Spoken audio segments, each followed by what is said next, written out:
Anthropic is treating its new Mythos model as a restricted release warning shot.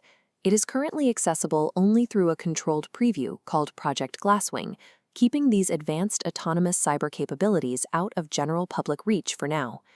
Mythos shifts from passive coding assistants to autonomous cyber operators. These models no longer just suggest code, they independently navigate and exploit systems.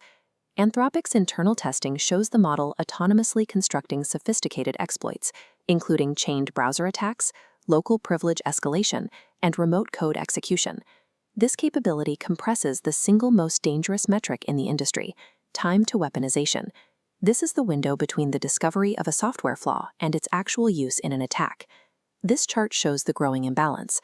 Time to weaponization accelerates downward as AI automates exploit creation, while human patching speed remains a flatline. The widening gap creates a massive exposure window.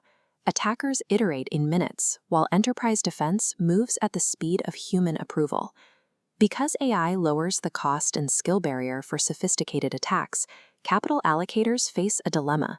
They need to close this gap, but the traditional way of buying more security tools is no longer working. There is a temptation to chase niche offensive cyber startups or isolated AI scanners. However, adding more disconnected tools often increases the noise without solving the underlying speed problem. The strategic debate has shifted. Organizations must choose between maintaining a fragmented stack of legacy point security tools or consolidating into massive platforms that own the entire defensive workflow. The deployment of Mythos proves AI is an upgrade for attackers and an economic catalyst penalizing any organization relying on slow, manual defensive workflows. With autonomous AI agents entering the field, simply finding a vulnerability is no longer the critical bottleneck. Both attackers and defenders will soon have models capable of near-instant discovery. The real friction is what happens next: validating the threat, prioritizing the risk to specific systems, and pushing the patch into production. This matrix compares a standalone legacy tool against an integrated workflow platform. The standalone tool handles detection, but creates fatal friction during validation and patching, requiring manual human effort. The workflow platform succeeds by fully automating the response and deploying the fix directly. Legacy point security tools suffer from a structural flaw. They sit outside the system of record. Every alert they generate requires a human to log in, verify the data, and manually update a separate system. Human operators simply cannot validate and patch fast enough to survive AI-automated iteration cycles. The math of manual defense no longer adds up. Imagine a manual defense system withstanding a continuous, high-speed volume of automated digital strikes. Eventually, the sheer scale of the automation overwhelms the human operator. In this environment, the specialized capabilities of a legacy tool are effectively worthless if that tool cannot execute a fix at the same speed the AI discovers the flaw. Mythos makes one thing clear: isolated threat detection creates a liability of noise, while integrated response capabilities create true defensive value. Consolidation is the logical solution to this bottleneck.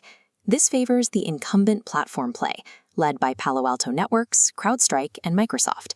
These three vendors hold a massive input advantage: integrated telemetry across cloud infrastructure, identity management, and millions of endpoints. By owning the data and the control plane, these incumbents can turn an AI's output into rapid, automated defensive actions, without waiting for a human to bridge the gap between tools.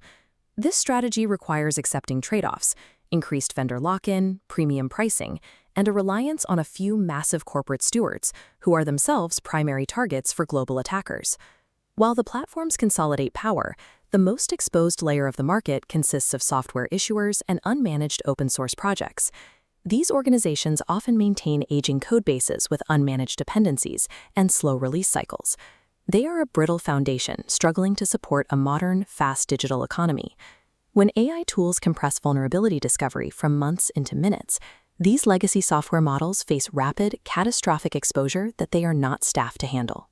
This creates a tax on these companies: unbudgeted compliance overhauls, massive insurance hikes, and the urgent need to modernize their entire security posture just to survive. We are seeing a divide. The incumbent platforms gain immense pricing power, while weak software issuers face a constant budget drain to remediate their legacy flaws. This arms race is fundamentally a wealth transfer, moving capital from poorly maintained software vendors to the integrated security platforms that protect them. The central thesis of the Mythos era is that defenders who operationalize AI earliest will widen their advantage, while everyone else faces impossible operating intensity. This quadrant chart maps the current market based on two critical factors: workflow ownership and telemetry on the x-axis, and threat defense capability on the y-axis.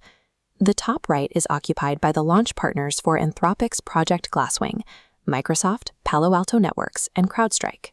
They are positioned here because they control the telemetry and developer stacks required to turn model insights into instant automated defense. Cisco sits just below that cluster. While it lacks the same cloud-native distribution as the others, its ownership of network telemetry and a massive installed base in critical infrastructure makes it an underappreciated beneficiary of this shift. Legacy point tools and weak AppSec vendors populate the bottom left. Because they lack system of record integration, they cannot operationalize AI output, turning every new vulnerability into a manual bottleneck they cannot afford to maintain. For institutional capital, these scaled security platforms and cloud providers represent the most reliable way to play the arms race, as they capture enterprise spend regardless of which specific threat is currently trending. Conversely, the bottom left quadrant represents a fatal liability. In an era of zero-day automation, poor secure development practices are no longer a technical debt issue. They are a threat to business continuity. The goal of these platforms is to create a self-healing perimeter, an environment that autonomously fortifies itself against disruptions without human intervention. Over the next 180 days, monitor the earnings reports from Palo Alto, CrowdStrike, and Microsoft. Specifically look for module attach rates and SOC productivity gains as evidence that these AI integrations are generating real-world defensive ROI. Mythos class models don't just herald an era of better hackers. They force a mandatory consolidation into platforms that own the entire defensive workflow. The choice is to own the workflow owners or be left behind in the exposure window.